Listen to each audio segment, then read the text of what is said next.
Some machines get treated better than others. This is one of the others, no doubt.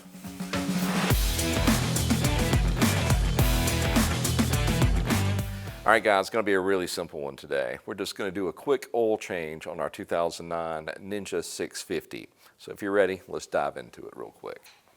So first, I just need to get this panel out of the way. That way we get access to the drain bolt as well as the oil filter. Then we'll get the oil dropped out. And here's the really important part.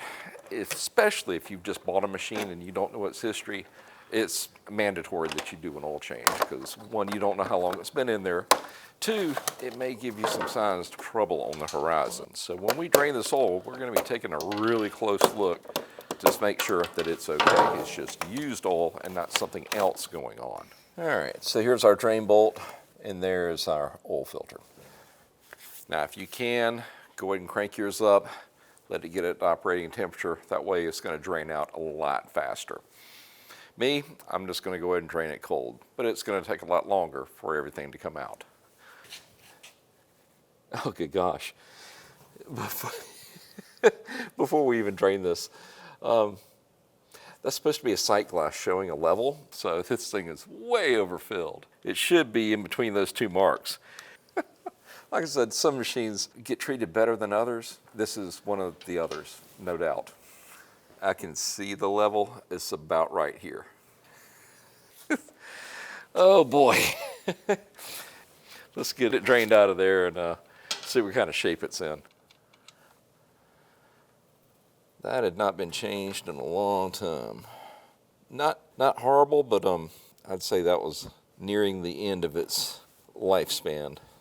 The problem that you'll run into if you overfill any engine is that if the oil level is too high up onto the crankcase and your crank is actually just beating its way through it, it's going to foam up that oil and actually get air inducted into the system.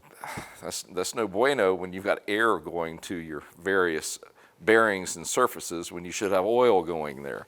So no, if this is the case, more is not better. More is bad. Too much is bad. So that's what it should have looked like. The oil level is going to be right there in the middle when we're done this time around. It's supposed to hold maybe 2 quarts, and we're coming up on 3. Ooh, something missing here, and that would be a crush washer. I'm really surprised this thing wasn't leaking.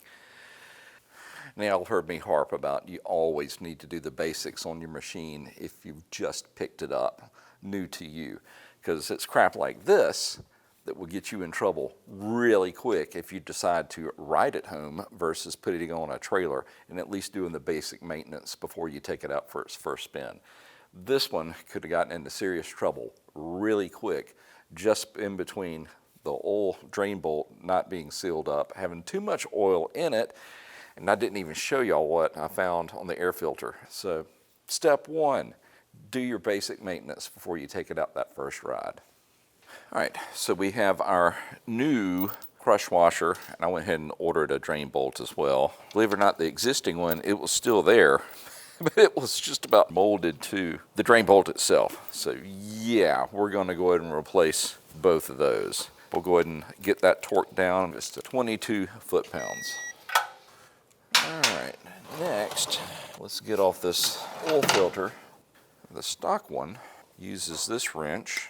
Fits in there like it's supposed to, but I noticed that this one did not want to get on this frame, so it's a little bit different size. So hopefully you don't have to rummage around and find a different wrench to get yours off like I am. All right, see if that's going to grab it. Oh yeah, woof, she was not held on there by much. I probably could have spun that off with my hand.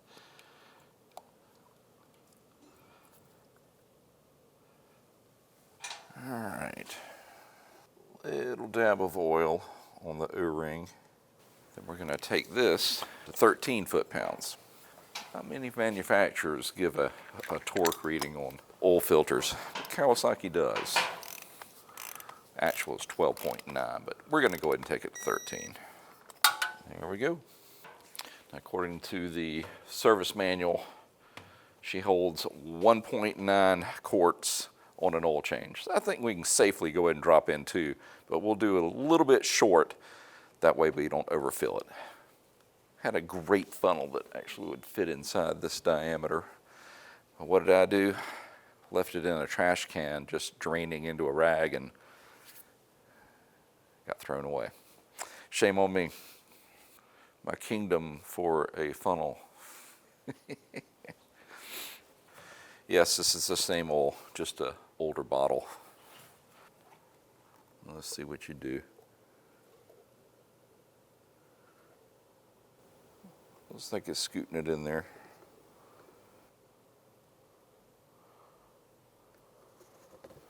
See if we can hit that 0.9 now. All right, we're going to call that 0.9. So we have 4 ounces left. Now, of course, the sight glass is completely full because we haven't started it up to draw the oil in to fill the oil filter.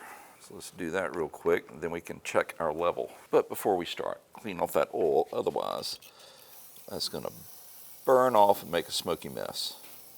All right, kids, if you're enjoying this video, why don't you go ahead and hit that like and subscribe button. That way you can keep up with whatever I'm working on next.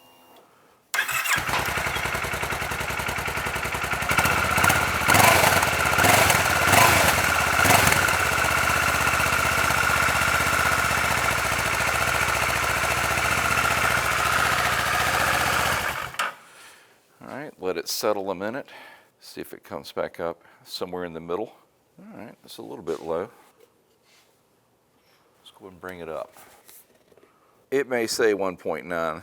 You can safely put in 2 and just call it a day.